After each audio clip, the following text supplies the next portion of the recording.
Assalamualaikum warahmatullahi wabarakatuh.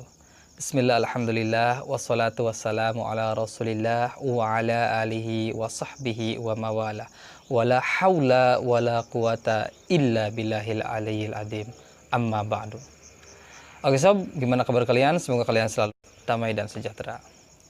Oke, pada kesempatan kali ini saya akan menjawab pertanyaan-pertanyaan ya dari subscriber seperti biasa ya, yaitu tentang pertanyaan bagaimanakah cara menghadapi bangsa jin oleh orang awam. Oke, saya akan menjawabnya. Simak terus video ini sampai selesai ya. Dan untuk dukungannya saya minta subscribe, like, dan share ya agar bisa bermanfaat untuk yang lainnya. Oke, sebenarnya para jin itu tugas utamanya bukan untuk mengisengi ataupun menakut-nakuti manusia ya. Tentang jin kafir ya yang saya bahas. Jin kafir itu atau jin jahat itu tujuannya adalah membelokkan hati manusia agar jauh dari iman ya, agar jauh dari lafaz la haula wala quwata illa billahil aliyil adim.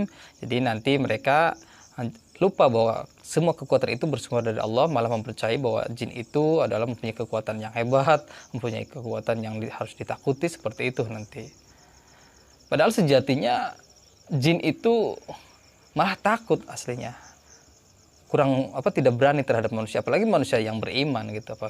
Kita mempunyai iman, percaya bahwa Allah lah yang punya kekuatan, maka mereka yang takut. Jadi mereka berusaha memberanikan diri untuk bisa menakuti manusia dengan cara menjelma atau mewujudkan dirinya, membentuk seperti hal yang mengerikan, hal-hal yang menyeramkan gitu.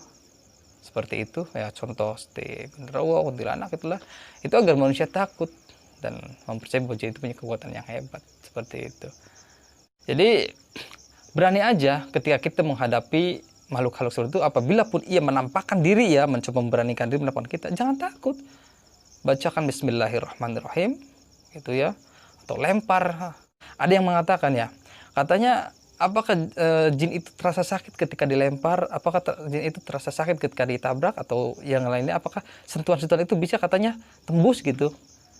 Itu sebenarnya terasa karena unsur-unsurnya itu ada. Jadi ketika tertabak, ketika dia terkena lemparan batu, contoh kita ada kuntilanak ya, lempar aja pakai batu seperti itu ada karena kalau sakitnya seperti itu ya. Nah, kenapa saya berbicara seperti ini? Karena marilah kita simak hadis ini bahwa kalau jin itu merasa sakit ataupun ketika kita menyiramkan air kepada jin yang lagi bertempat di suatu tempat, kita siramkan air panas, maka dia akan terasa panas. Hadisnya seperti apa? Bismillahirrahmanirrahim. Dari Qatadah, dari Abdullah bin Sirjis, beliau mengatakan, "Annan Nabiyya sallallahu alaihi wasallam naha ayyubala fil bukhri." Bahwasanya Rasulullah sallallahu alaihi wasallam melarang kencing di lubang. Lalu Qatadah ditanya, "Kenapa kencing di lubang dilarang?" Beliau menjawab, "Innaha masakinul jinna." Lubang itu tempat persembunyian para jin. Hadis riwayat Ahmad, Abu Dawud, dan dihasankan oleh Syu'aib al-Arnad. Jadi seperti itu ya temanku. Tapi apapun itu, karena dalam dunia jin itu ada jin Islam dan jin kafir, ada jin baik, ada jin jahat, sama aja seperti manusia. Takutnya itu di suatu tempat itu ada jin yang baik, jin yang muslim, maka kita juga harus berhati-hati. Jangan sembarangan kita ketika ini harus permisi dulu, ngasih tahu, mengelaksonnya atau ucapkan salam. Bukan kita takut, tetapi saling menghormati gitu ya, mengasihi sesama makhluk Allah semuslim gitu ya, seperti itu. Jadi niatnya bukan kita takut ngelakson ini supaya tahu kita mau jalan ya. Ya seperti saya katakan tadi, ketika tertabrak dia merasakan sakit, sama tersiram air panas aja dia panas, seperti itu, seperti yang Nabi sabdakan gitu. Lalu bagaimana? Kok ada orang yang sakit terkena gangguan jin? Ingat ya teman-teman, jin itu jenisnya macam-macam ya. Jadi ada jin yang saya katakan jin koloni, ada jin ngampar, jin yang suka menyakiti atau masuk ke dalam tubuh orang ya, yang suka menyakiti seperti itu adalah jin, salah satu jin yang ditugaskan untuk menuruti para dukun ya, menuruti perintah para dukun untuk menyakiti ya, katakan mungkin santet atau yang lainnya ya, ilmu-ilmu para dukun itu yang meminta bantuan jin ya, sehingga musyrik itu untuk menyakiti seseorang. Itu ada. Dan ada juga jin yang istilahnya membuat sakit. Itu kadang-kadang karena ulah manusia sendiri, yaitu yang saya sebutkan tadi.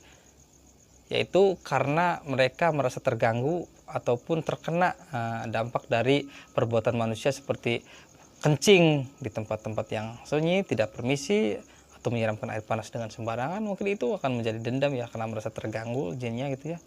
Akhirnya ya seperti itu, mengganggu lagi, balik mengganggu atau melukai, bahasanya balas dendam terhadap manusia yang menyakitinya, seperti itu.